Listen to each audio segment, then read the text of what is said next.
예, 오늘 강의를 시작하도록 하겠습니다. 오늘은 항고소송의 제기에 관한 사항을 할까 합니다. 먼저 나오는 게 제소기간의 문제인데요. 이게 특히 취소소송의 경우에는 민사소송이나 여타소송하고 다르게 이 제소기간이라는 제도가 있어요. 이 제소기간이라는 제도가 왜 있게 됐느냐? 행정법 관계의 안정성이다 라고 생각하시면 됩니다. 그러니까 행정상의 법률 관계가 그죠? 장기간 불안정한 상태에 놓이게 되면은 안 되기 때문에 제소기간이라는 제도를 둬서 예컨대 90일 이내에 취소소송을 제기하지 않으면 행정소송법 관계를 확정시켜주는 그런 제도가 제소기간입니다. 행정실체법적으로는 여러분들이 행정행위를 설명 들었을 때 그 행정행위의 효력증에 어떤 것과 관련돼 있을까요? 불가쟁력이죠. 불가쟁력.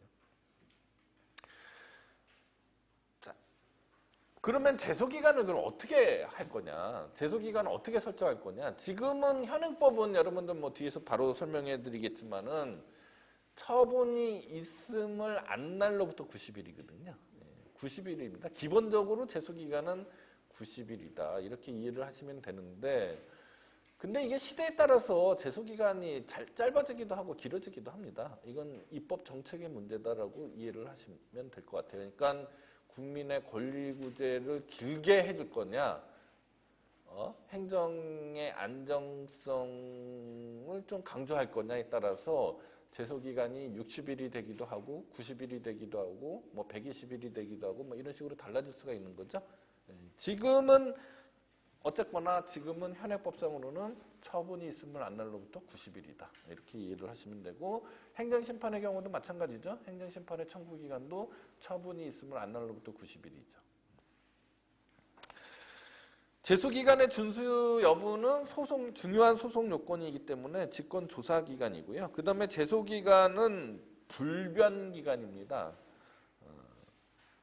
그래서 법원이 임의로 늘리거나 줄일 수 있는 그런 기간이 아니라 불변기간이고요. 다만 이제 당사자가 책임질 수 없는 사유로 그 기간을 지킬 수 없게 되면은 추한이죠, 추한. 추후 보완이 허용돼서 그 사유가 없어진 날로부터 2주일 이내에 그 행위를 보완할 수 있다. 뭐 민사소송법에 있는 규정은 지금 설명해 드린 겁니다. 아까 말씀드린 제소기간, 즉 실체법적으로는 불가쟁력, 행정행위의 불가쟁력이 발생해서 형식적으로 확정됐다고 해서 그것을 더 이상 다툴 수 없다 뿐인 것이지 취소소송으로 더 이상 다툴 수 없다 뿐이지 그게 적법한 것으로 확정되는 건 아니죠. 이 부분에 대해서 오해하시면 안 됩니다. 제소기간이 도과됐다고 해서 위법한 처분이 적법한 처분으로 바뀌는 건 아니다 라는 거를 가끔 이제 오해하시는 분들이 있는데 그거 처분의 적법 여부와 제소기간의 도과 여부는 다른 문제고요. 그 다음에 이 제소기간이나 불가쟁력은 처분의 상대방이나 이해관계인에 대한 효력일 뿐인 것이지 행정청 스스로 처분을 다시 재검토해서 그죠?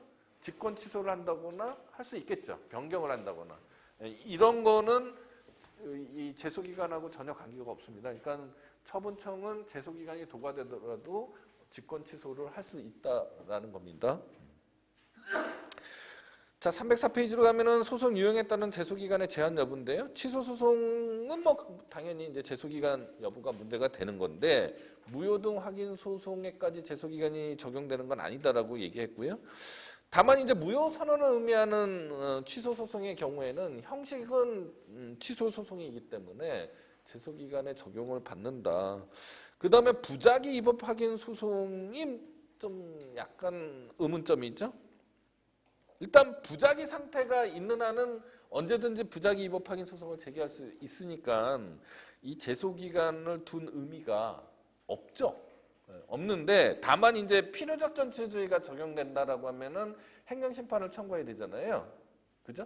그렇게 되면은 재결서를 송달받은 날로부터 90일 규정이 적용이 돼서 이 부작위 위법 소송인데 위법 확인 소송인데 필요적 전치주의가 적용되면 재결의서를 송달받은 날로부터 90일이라는 제소기간, 처분이 있으면 안 날로부터 90일이라는 제소기간이 아닌 재결서를 송달받은 날로부터 90일의 제소기간이 적용될 수 있다. 요까진 좋은데 이제 하나 의문점이 뭐냐면 그럼 임의적 전치주의 하에서 굳이 원고가 부작위 위법 확인 소송을 제기하기 전에 행정심판을 거쳤단 말입니다. 그러면 재결이 있을 거 아니?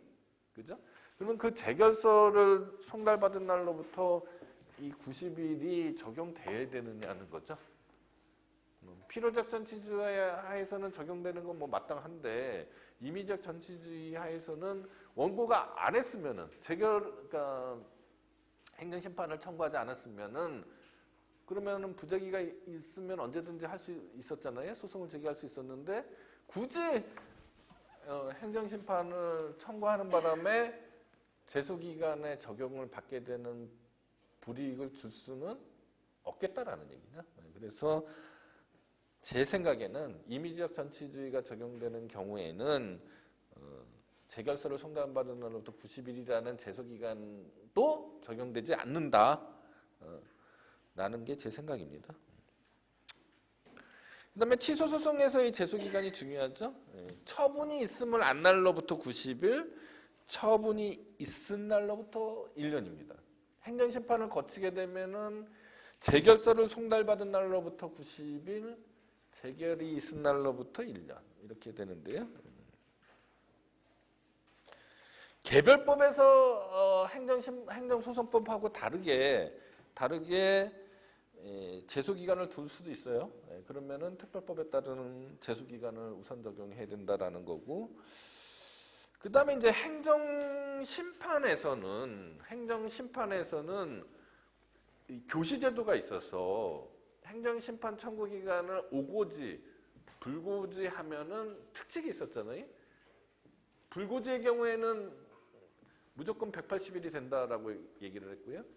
오고지의 경우에는 오고지한 날짜가 기간이 행정심판법상의 청구기간보다 길게 돼 있으면은 오고지한 그 기간이 청구기간이 된다라고 설명을 했습니다. 그러면은 행정소송은 어떠냐는 거죠. 행정소송은.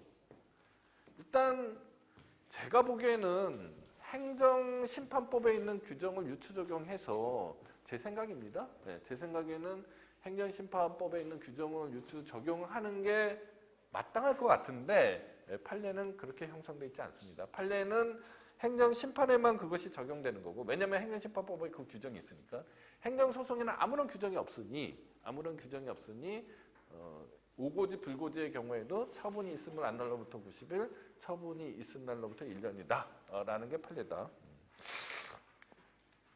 자, 행정심판을 청구한 경우에 제소기간하고 행정심판을 청구하지 않은 경우에 제소기간으로 크게 두 부류로 나눌 수 있겠죠.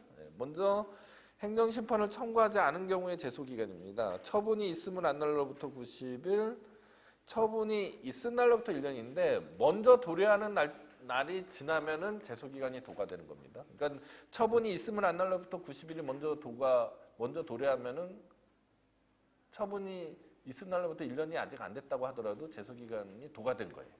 그렇게 이해를 하시면 될 것 같고요. 민법이 준용되니까 초일은 불산이 기간이 끝나는 날이 토요일이나 공휴일이면 그 다음 날에 만료된다.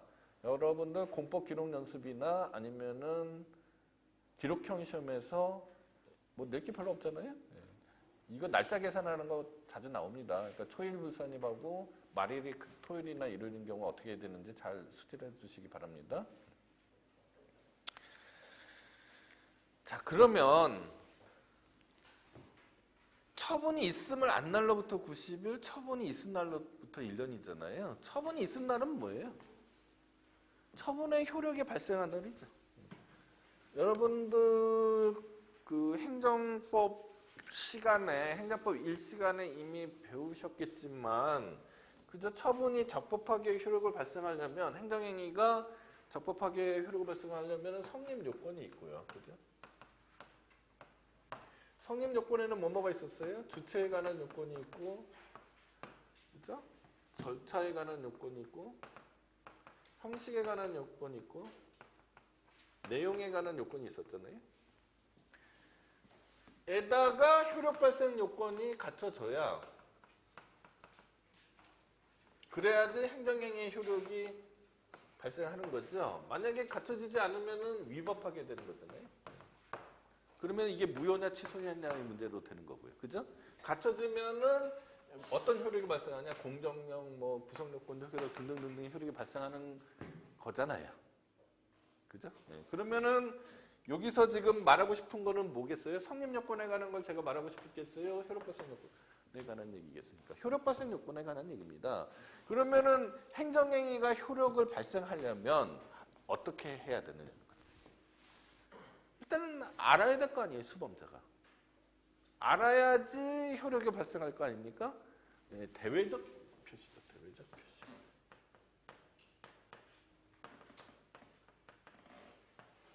대외적 표시죠. 상대방이 있는 행정행위.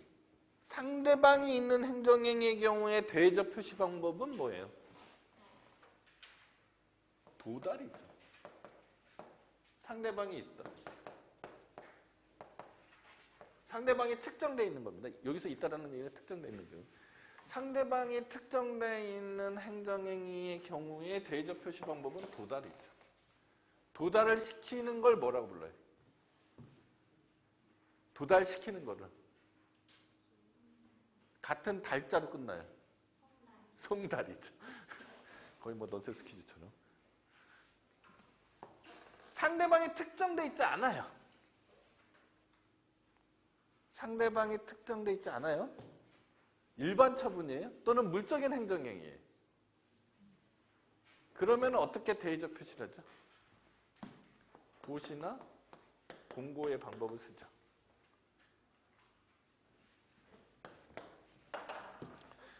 자, 그러면은 처분이 있음을 안다라는 얘기는 처분의 효력이 발생하는 걸 전제로 하는 거잖아요.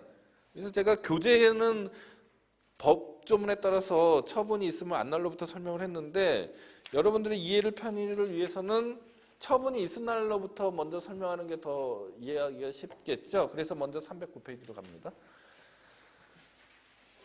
309페이지입니다. 처분이 있은 날이란 의미는 처분이 있은 날의 의미는 처분의 효력이 발생한 날이잖아요. 처분의 효력이 발생한다는 것은 효력 발생 요건이 갖춰졌다는 얘기고 효력 발생 요건은 대외적 표시이고 상대방이 특정되어 있는 행정행위의 대외적 표시는 도달이고요. 상대방이 특정되어 있지 않는 일반 처분이나 물적 행정행위의 경우에는 고시 공고다. 여기까지 이해가 됐죠? 자, 도달이 뭐냐? 도달이. 그죠? 도달주의를 채택하고 있습니다. 우리 행정절차법 15조 1항은 송달은 다른 법령에 특별한 규정이 있는 경우를 제외하고 송달받을 자에게 도달됨으로써 그 효력이 발생한다. 이렇게 규정돼 있거든요. 그러니까 도달이 효력 발생 요건이다라는 겁니다. 도달은 그러니까 처분의 내용이 행정기관 내부에서 결정되었다는 것만으로는 아직 효력이 발생하는 게 아니고요. 상대방에게 고지되어야지 된다는 거죠. 예컨대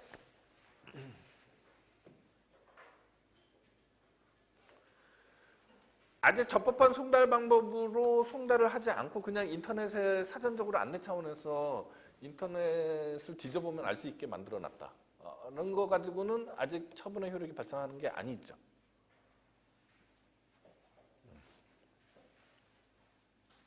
그러니까 처분의 효력이 발생해야 되는 겁니다. 도달했다라는 얘기는.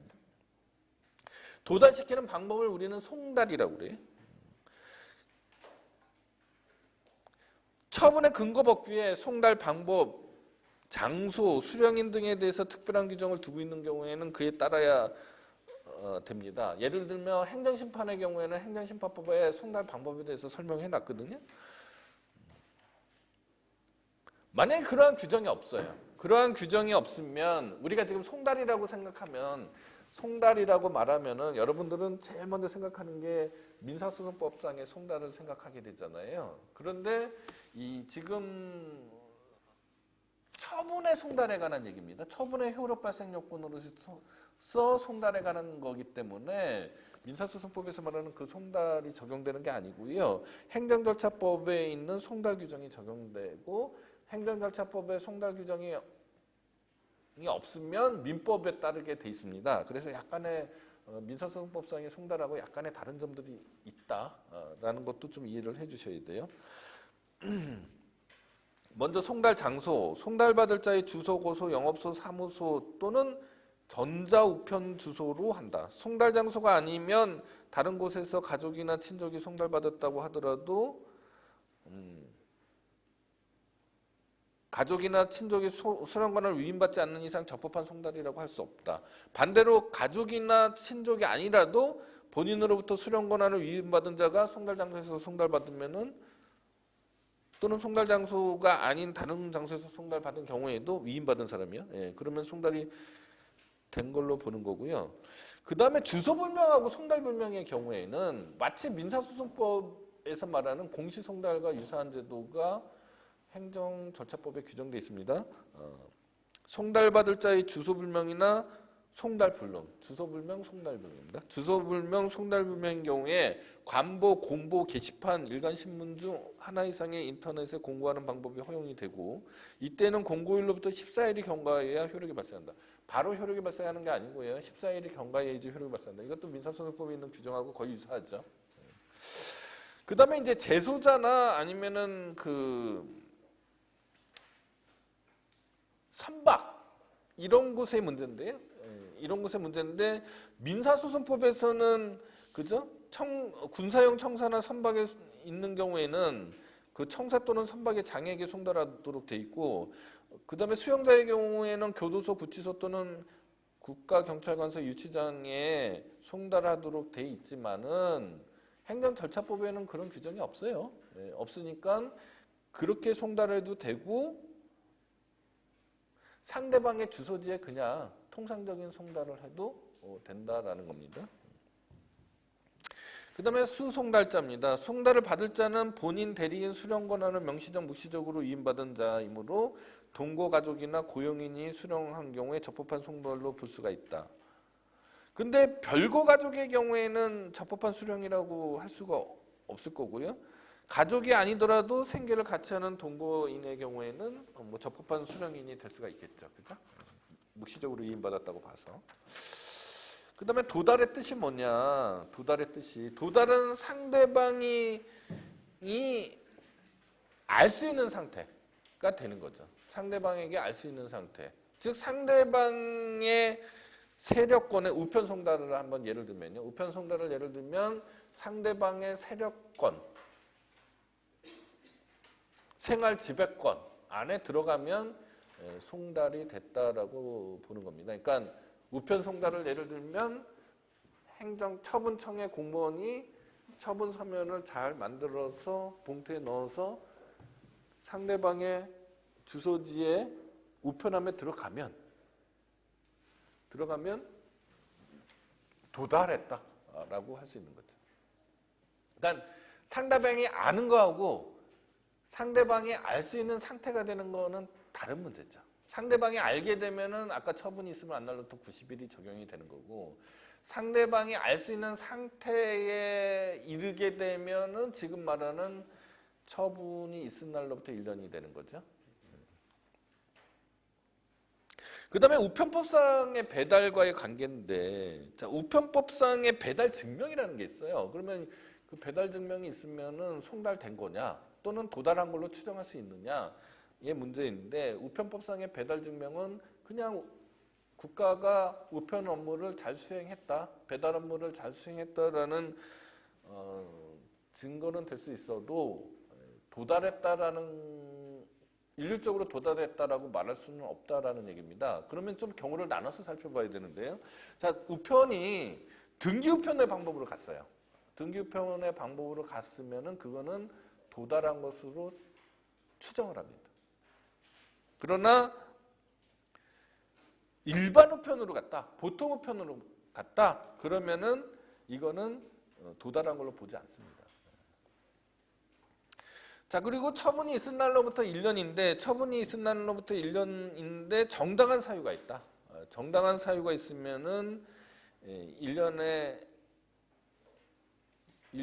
기간이 일률적으로 적용되는 것은 아니다. 그럼 도대체 정당한 사유가 뭐냐? 뭐 이건 불확정 개념이기 때문에 일률적으로 뭐라고 얘기하기는 어렵지만은 제소기간 도가의 원인 등 여러 사정을 종합해서 지연된 제소를 허용하는 것이 사회 통념상 상당하다고 할 수 있는 경우입니다. 그럼 어떤 경우겠느냐? 먼저 생각할 수 있는 건 아까 그 공시송달이죠. 주소불명 송달 불능의 경우에는 그 관보나 게시판 이런 데다가 송달을 할 수 있다라고 그랬잖아요. 게시하는 방법으로. 이런 경우에 물론 처분의 효력이 발생시키기 위해서 그렇게 한 거죠. 처분의 효력을 발생시키기 위해서 그렇게 한 거긴 하지만 그때부터 1년의 제소기간이 적용된다라고 하면 너무 가혹하죠. 왜냐하면 여러분들이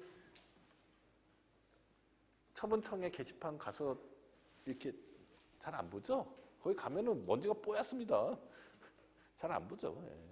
어떻게 볼 수 있겠어요? 근데 제소기간까지 부과시키면은 좀 가혹해서 처분의 효력이 발생할지언정 이 정당한 사유가 있다라고 봐줘야 되는 거 아니냐라는 거고요. 그 다음에 또 하나 생각할 거는 뭐냐면은 담당 공무원의 잘못된 교시가 원인이 돼서 제소기간을 도과한 경우인데 이 경우는 근데 좀 판례는 좀 부정적인 거잖아요. 판례는 행정심판법상의 교시제도가 행정소송에 적용되지 않는다는 게 판례라서 정당한 사유로 인정해주지 않을 것 같아요. 제3자의 경우에는 어떻게 되느냐? 제3자의 경우도 처분이 있음을 알 수는 없잖아요. 처분이 어떻게 되는지 알 수도 없잖아요. 그러니까 여기서 말하는 1년의 경우에는 정당한 사유가 있다고 봐야 될 것 같아요. 그러니까 제3자의 경우에는 처분이 있음을 안 날만 적용되는 거 아닌가라는 생각을 하고 있습니다. 자, 그럼 다시 앞으로 돌아가서 처분이 있음을 안 날로부터 90일이에요. 자, 처분이 있은 날, 처분의 효력 발생일은 그러니까 처분 서면이 상대방의 세력 범위 내로 들어가는 것을 얘기한다라고 하면 처분이 있음을 안 날은 처분이 있음을 현실적 구체적으로 안 날이죠. 그러니까 예컨대 편지가 우리 집 우편함에 들어오면 도달해서 1년이 진행되는 거고요. 제가 그 우편함에 가가지고 편지를 찾아서 뜯어서 읽어보면 그날로부터 90일이 진행이 되는 거죠. 이런 이해를 가지고 계시면 됩니다. 여기서 처분이 있음을 안 날은 누차 말씀드리지만은 처분의 효력 발생이 전제가 돼야 되잖아요. 그러니까 아까 말씀드린 대로 뭐 인터넷에 올려놨다라든지 뭐 이런 식으로 아는 것은 아니라는 거죠. 그러니까 여기서 안날을 적용할 수 없다는 거죠. 설령 정보공개 청구를 통해서 알게 됐다고 하더라도 정보공개 청구를 통해서 사전에 어떤 처분이 일어날 것이라는 것을 미리 알았다고 하더라도 이것은 처분의 효력 발생이 된 게 아니기 때문에 처분의 효력 발생을 전제로 하고 난 다음에 아는 거가 여기서 말하는 아는 거예요. 그냥 처분의 효력 발생이 안 됐는데 아는 것을 얘기하는 게 아니다라는 얘기입니다. 이게 말이 좀 꼬였는데 이해는 하셨을 거라고 믿습니다.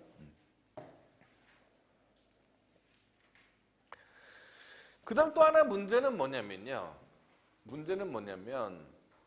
처분의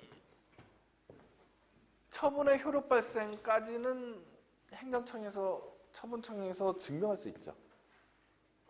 그러니까 처분의 효력이 발생하였다. 처분이 상대방에게 도달했다까지는 행정청에서 입증을 할 수 있는데 그 처분의 상대방이 그 처분 서면을 이렇게 봉투로 찢어서 읽어봤다까지는 증명할 수가 없잖아요. 그러면 처분이 있으면 안 날로부터 90일은 의미가 없게 되는 거죠. 그걸 증명하라고 하면. 그래서 판례는 여기서 알매 추정을 합니다. 그러니까 처분이 도달하면 아는 것으로 추정하는 거죠. 그러면 어떻게 돼요? 추정이라는 얘기는 뭡니까? 입증 책임이 증명 책임이 전환된다는 얘기죠. 원고가 알지 못했다라는 거를 그날 알지 못했다라는 거를 반증을 해야 되는 거죠. 자, 예컨대 이렇게 되는 겁니다. 행정청이 처분 서면을 등교 편의 방법으로 보냈어요. 보냈더니만 우리 집 우편함에 등교 편 방법으로 들어왔어요. 왔으면 처분이 있는 거, 그러니까 효력 발생 도달한 걸로 추정한다고 아까 얘기했잖아요. 도달했죠. 그러면 또 아는 것으로 추정하는 거죠. 내가 그 편지를 읽어봤을 거라고 추정을 하는 겁니다. 그럼 내가 여기서 빠져나갈 수 있는 방법은 뭐겠어요? 우리 집에 나 혼자 사는데 나는 그날 외국으로 출장 갔다. 이렇게 반증을 내야 되는 거죠. 그러면은 외국으로 출장 간 기간 동안만큼은 90일에 포함되지 않게 되는 거죠. 무슨 얘기인지 알겠죠? 네. 자, 수령 거절 또는 반환의 경우는 어떻게 되는 거냐는 거죠. 수령 또는 반환을 하게 되면 수령 거절 또는 반환을 하게 되면은 안 게 아닌 게 분명하죠. 수령을 안 했으니까. 그렇지만 이런 이 처분의 상대방의 행위를 용납할 수는 없으니까 이거는 아는 것으로 봐야 되는 거 아니냐라는 게 제 생각이고요. 90일이 진행될 수 있다라는 게 제 생각이고요. 그다음에 처분에 대한 처리 권한이나 수령 권한이 있는 제3자가 안 경우는 그 수임인이 처분을 수령한 때 안 것으로 보는 거죠. 내가 장기간 여행 중에 가족이 그것을 수령했다. 그러면은 이 뭐라 그럴까요? 묵시적인 수령 권한의 위임으로 봐서 90일이 진행될 수가 있다라는 걸 주의하셔야 되고요. 처분의 상대방이 아닌 제3자의 경우에는 처분 발령 당시에 바로 알 수는 없겠죠. 그렇지만 어떻게든지 알게 되면 그날로부터 90일이 진행이 된다. 아까 얘기했고요. 그 다음에 이 경우입니다. 상대방이 특정되지 않는 일반 처분이나 물적 행정행위의 경우에는 고시 또는 공고의 방법으로 처분의 효력이 발생이 되는데 거기에 대한 개별 규정이 없으면은 행정 효율과 협업 촉진에 관한 규정 대통령령인데요. 그 6조 제3항에 공고 후 5일이 경과한 날 효력이 발생한다라고 되어 있어요. 되어 있는데 판례는 효력이 발생하면 안 것으로 추정도 아니고 간주를 합니다. 간주를 한다. 그러면 무조건 90일이 진행이 되는 거죠. 반증도 할 수 없죠. 그렇지만 특정인에 대한 처분인데 상대방에게 도달해야 되는 특정인에 대한 처분인데 주소불명이나 송달불능이 되면은 다시 같은 고시 또는 공고로 처분을 하더라도 이거는 공시송달이 되는 거잖아요. 14일이 경과해서 효력이 발생하게 되고 아까 이때는 처분이 있으면 아는 것으로 추정조차 안 해주고요. 아는 것으로 추정도 안 해서 90일도 적용되지 않고 아까 1년의 경우에도 정당한 사유가 있다라고 보는 거라고 얘기했잖아요. 네. 네, 그런 거고요. 그 다음에 행정심판을 청구한 경우의 제소기간입니다. 313페이지에요. 재결서 정본을 송달받은 날로부터 90일 재결이 있는 날이 아니라 있은 날이죠. 이거 오타입니다. 있은 날로부터 1년 이내에 소를 제기해야 된다. 여기서의 재결은 임의적 천치주의나 비록 법령상으로는 행정심판 청구가 금지되어 있지만 행정심판을 청구할 수 있다고 잘못 알려가지고 거친 경우다든지 어쨌거나 행정심판을 거치기만 하면 재결을 받기만 하면 이 규정이 적용되는데 불필요한 행정심판을 제기하는 경우가 있을 수 있죠. 그러면은 처분이 있으면 안날로부터 90일이 진행돼서 불필요한 행정심판을 제기하느라고 이게 제소기간이 도과되는 경우가 있으니까 주의를 하셔야 됩니다. 재결서 정보를 송달받은 날은 이제 행정심판법이 민사소송법을 준용하고 있기 때문에 여러분들이 잘 아는 민사소송법 때 배운 그 송달 방법에 따라서 송달이 되는 경우를 생각하시면 됩니다. 뭐 우편 송달, 교부 송달, 보충 송달, 유치 송달 뭐 이런 것들이 있잖아요. 공시 송달도 있고요.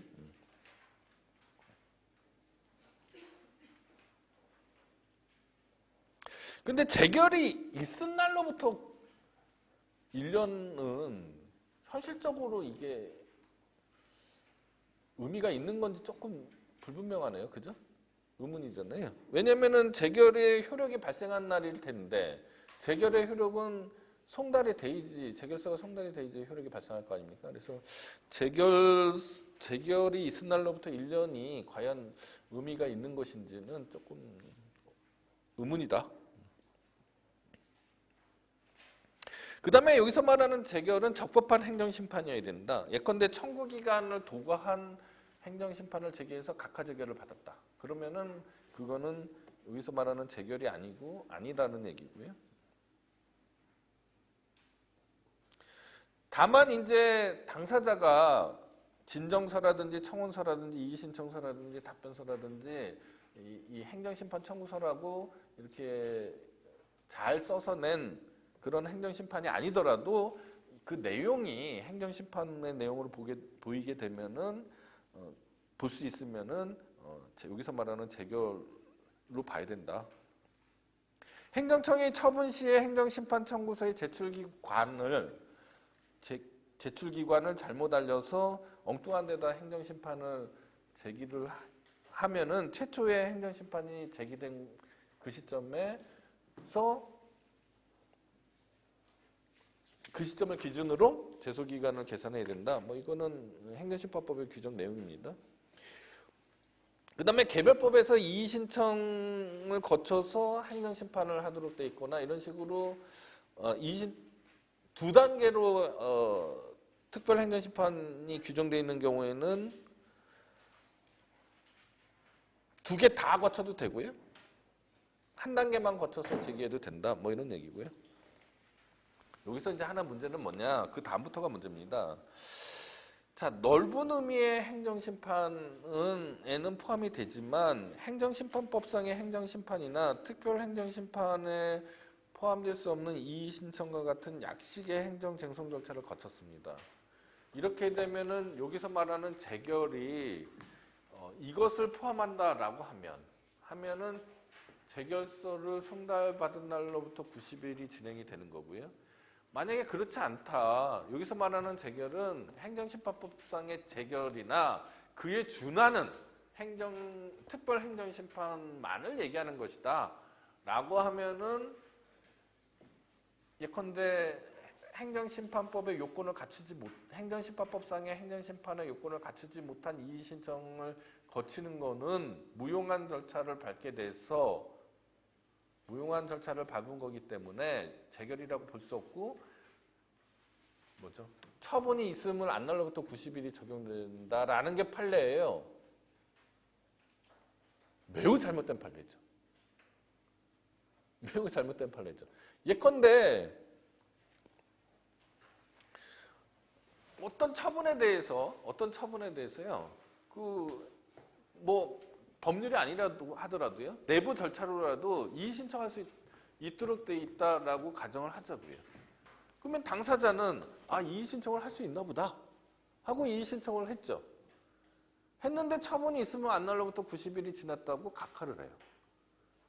그건 매우 불합리한 거죠. 그러니까 행정청에서 하라는 대로 했는데 각하가 되는 거잖아요. 근데 판례는 이렇게 형성이 돼 있습니다. 그러니까 여기서 재결서를 송달받은 날로부터 90일에서 그 재결은 행정심판법상의 행정심판의 결과인 재결과 적어도 그에 준하는 특별 행정 심판 절차에서 말하는 재결을 말한다라고 판례가 너무 좁게 해석하는 바람에 그렇게 해석하는 바람에 이 불이탈을 맞는 그런 당사자가 있을 수 있게 돼 있다. 이 부분에 대해서 저를 비롯한 많은 행정소송법 학자들이 비판을 했습니다. 비판을 했고 그랬더니만 판례가 좀 머쓱했는지 어떠한 판례가 있느냐면요. 예컨대 이주대책의 수립이에요. 그 이주대책의 수립 여러분들 무슨 얘기인지 아시죠? 예컨대 재개발 재건축을 하는데 거기에 있는 사람들에 대해서 이주대책을 수립하면서 분양권을 주는 경우가 있잖아요. 예. 그러면 이주대책의 수립에 관해서 이 기준 일자가 있을 거 아닙니까? 기준 일자가 없다라고 하면은 막 투기꾼들이 사후적으로 막 집을 사가지고 분양권을 노려서 집을 사면 안 되잖아요. 그러니까 이 이주대책 분양권을 주는 기준 일자가 있을 거 아닙니까? 그죠? 그래서 어떤 그 행정 재건축이나 재개발에 담당하는 어떤 조합이 일률적으로 기계적으로 판단을 해서 분양권 받을 수 있는 대상자다 아니다 이렇게 딱딱딱딱 전부 다 통지를 했어요. 그럼 일종의 처분이죠. 행정행위잖아요. 그러고 난 다음에 거기서 누락된 사람이 이의 신청을 했어요. 이의 신청을 하고서 했더니만 이제 조합이 이제 사실관계를 이제 파악해서 실질적으로 판단을 해서 이의 신청에 답을 했습니다. 그러면은 기존의 판례대로라면은 애초에 처분이 있은 날로부터 90일이 진행이 돼야 되잖아요. 근데 뭐 여러 가지 비판이 있어서 그랬는지 몰라도 이 앞에서 말하는 거는 그냥 형식적으로 한 처분이고 뒤에서 한 거는 비로소 이의 신청의 결과가 아니라는 겁니다. 그냥 처분이라는 거예요. 그래서 후자에 대해서는 그날로부터 90일의 제소기간이 진행이 된다라는 판례가 있고요. 또 하나는 어떤 식으로 빠져나갔냐면은 또 하나는 이거는 처분이냐 아니냐를 판별하는 기준에 대해서 과거에 한번 설명한 적이 있는데 행정청이 이의 신청의 결과에 대해서요. 이의 신청의 결과에 대해서 알려주면서 뭐 90일 이내에 행정심판을 제기하거나 행정소송을 제기할 수 있다 이렇게 교지를 했단 말이에요. 그러면은 이거는 신뢰보호의 원칙상 그걸 처분으로 봐야 된다라는 거잖아요. 예, 그런 식으로 해서 이 대법원 판결의 이 잘못된 점을 예외를 인정하는 판례들이 형성이 됐는데 이것이 지난 시간에 입법적으로 해결이 됐다라고 설명했죠. 어떤 게 있냐면은 297페이지로 다시 가시면은 행정기본법상의 이의신청 제도가 생겼죠. 물론 2023년 3월 24일부터 적용은 되는데 시행은 되는데 사항을 보시면 이의신청에 대한 결과를 통지받은 후 행정심판 또는 행정소송을 제기하려는 자는 그 결과를 통지받은 날로부터 90일 이내에 행정심판 또는 행정소송을 제기할 수 있다. 이렇게 돼 있습니다. 그죠? 그러니까 이 부분이 이제 입법적으로 해결이 돼서 이의신청의 결과를 받은 날로부터 90일 이내에 행정심판 또는 행정소송을 제기할 수 있도록 입법적인 해결이 돼 있다. 이런 말씀을 드리고 싶은데 그거는 2023년 3월 24일부터 적용된다라는 거죠. 자, 제소기간과 관련된 몇 가지 문제입니다. 소 제기 전의 처분 변경과 제소기간입니다. 처분에 대해서 소를 제기하기 이전에 행정청이 처분을 변경한 경우에 기산점이 되는 처분은 어떻게 되느냐. 요거는 뭐 보통의 경우에는 변경 처분이 있은 날로부터 계산해야 되겠죠. 왜냐하면 변경이라는 얘기는 구처분의 취소 플러스 재처분이라는 말씀을 드렸잖아요. 그러니까 구처분의 효력은 상실되고 재처분한 날에 새로 발령된 걸로 봐서 그날로부터 90일이 돼야 될 터인데 문제는 뭐냐면은 처분의 동일성이 유지되는지 여부에 따라서 이 결론이 달라질 수도 있다는 겁니다. 예를 들어서 후행처분이 있었는데 이 소폭으로만 변경이 됐어요. 그렇게 되면은 마치 흡수적 병존설처럼이에요. 증액경정 처분에 있어서의 흡수적 병존설처럼 해결하는 겁니다. 그래서 전에 있던 처분은 소폭으로 변경되면은 이 변경되지 않고 있는 남아 있는 부분은 의원이 살아 있는 거고요. 살아 있는 거고 변경된 부분만 재처분이 있는 걸로 보게 돼서 참 어려워요. 왜 이렇게 판례가 형성되는지 잘 모르겠어요. 결국은 이렇게 되면 후행 처분의 발령 시점하고 청구 변경 당시의 기준으로 판단을 하게 되는데, 이때 당초에 주장하지 않았던 선행 처분에만 존재했던 취소 사유를 이유로 후행 처분의 취소를 청구할 수는 없다는 거죠. 왜냐하면 선행 처분에 남아 있는 부분은 이미 제소 기간이 도과됐기 때문에. 이렇게 이해를 하셔야 될 것 같아요. 어려워요. 그러니까 선행 처분 당시에 제소 기간에 맞춰서 소송을 제기해놨으면 별 문제는 없는데, 만약 그렇지 않았을 경우는 좀 얘기하는 겁니다. 소의 정정은 뭐 이거는 소 제기시를 기준으로 하면 될 것 같고요. 별 문제 없고. 소의 변경과 제소 기간입니다. 자, 소의 변경, 구소의 취하 플러스 신소의 제기잖아요.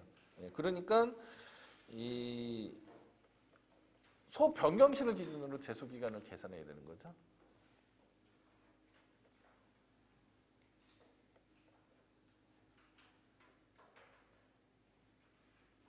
그런데 행정소송법에서는 이렇게 일률적으로 민사소송법의 원칙에 따라서 소변경은 구소의 취하 플러스 신소의 제기다라고 해버리면은 제소기간이 도과되는 문제가 종종 생기지 않겠습니까? 그래서 행정소송의 특징들이 있어요. 이미 다 설명했어요. 어떤 경우냐? 피고가 경정이 됐어요. 그러면은 애초에 소재기 시부의 제소기간을 소급해서 적용해 준다라고 이미 피고 경정에 대해서 설명할 때 설명했죠. 그 다음에 소송 종류의 변경입니다. 이거는 오늘 다시 후반부에 설명할 건데, 그 행정소송에는 소의 종류의 변경이라는 제도가 있어요. 그래서 취소소송을 당사자소송으로 변경할 수 있고요. 당사자소송을 취소소송으로 변경할 수 있습니다. 민사소송법의 원칙하고 조금 다르게 그런 특징이 있는데, 예컨대 당사자소송을 취소소송으로 변경하게 되면 제소기간을 변경 시점으로 잡아주게 되면은 취소소송의 제소기간이 도과될 수가 있잖아요. 그래서 이런 경우에는 그 애초에 당사자소송을 제기할 때 제소기간의 기산점으로 삼아주는, 소급해주는 그런 규정이 있고요. 그 다음에 해석상 제소기간의 소급 적용을 인정하는 경우가 뭐냐?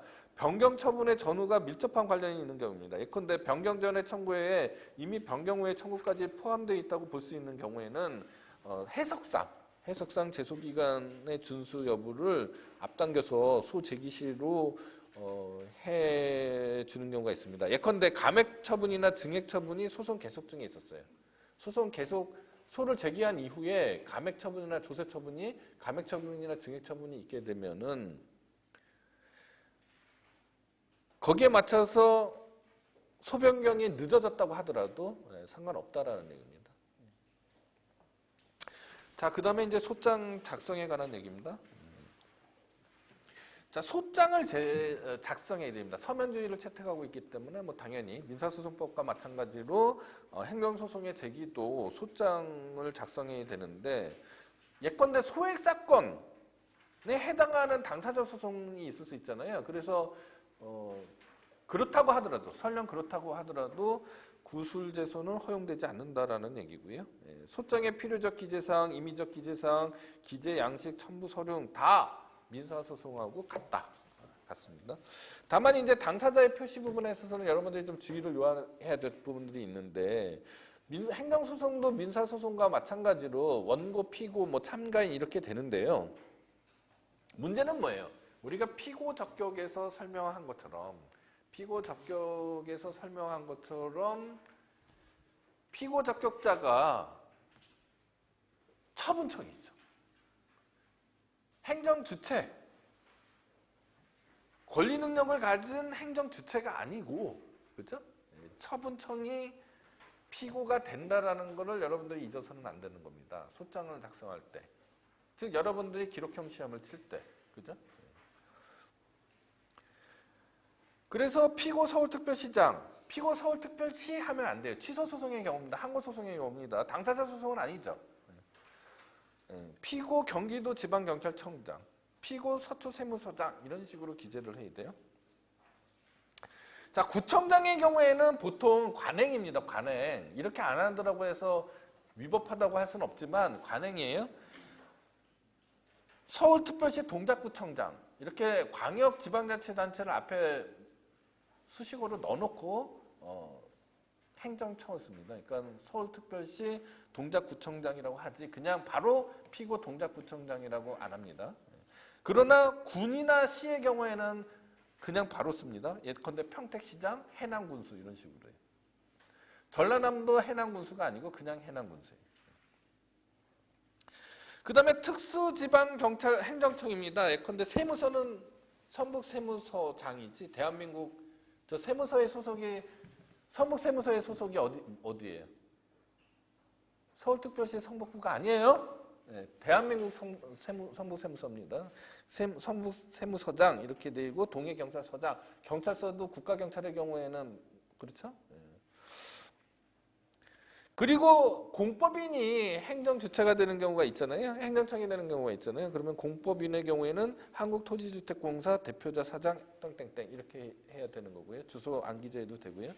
그 다음에 합의제 행정기관의 경우에 공정거래위원회 대표자 위원장 땡땡땡 이렇게 해야 되는 겁니다. 왜냐하면 공정거래위원회가 피고이지 위원장이 피고가 되는 게 아니다라고 설명했습니다.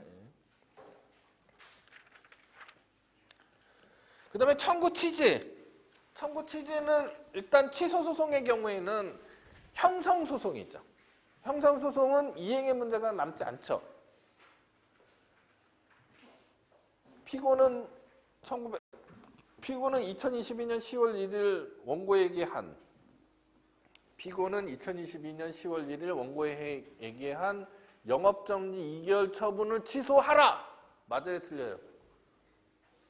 취소하라가 되면 이행소송이죠. 취소한다가 돼야 됩니다. 매번 틀려요. 이렇게 그냥 여러 번 알려줘도 매번 틀려요. 변호사 시험에 매번 틀려요. 근데 그 틀린 사람은 자기만 틀리는 거죠. 그럼 어떻게 돼요? 승점 6점짜리 경기에서 지는, 승점 3점짜리 경기인데 6점 마이너스나 마찬가지죠. 왜냐면 다른 사람은 다 맞췄고 자기만 틀렸습니다. 여기서 승점은 이게 축구에서 하는 얘기입니다.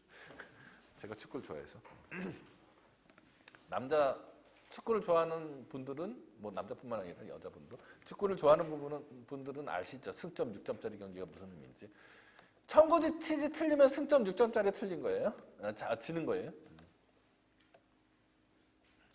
취소하라라고 쓰면은 제가 여러분들이 설령 졸업했다고 하더라도 제가 찾아가서 졸업을 취소시킬 겁니다. 그 다음에 이행의 문제가 남지 않죠.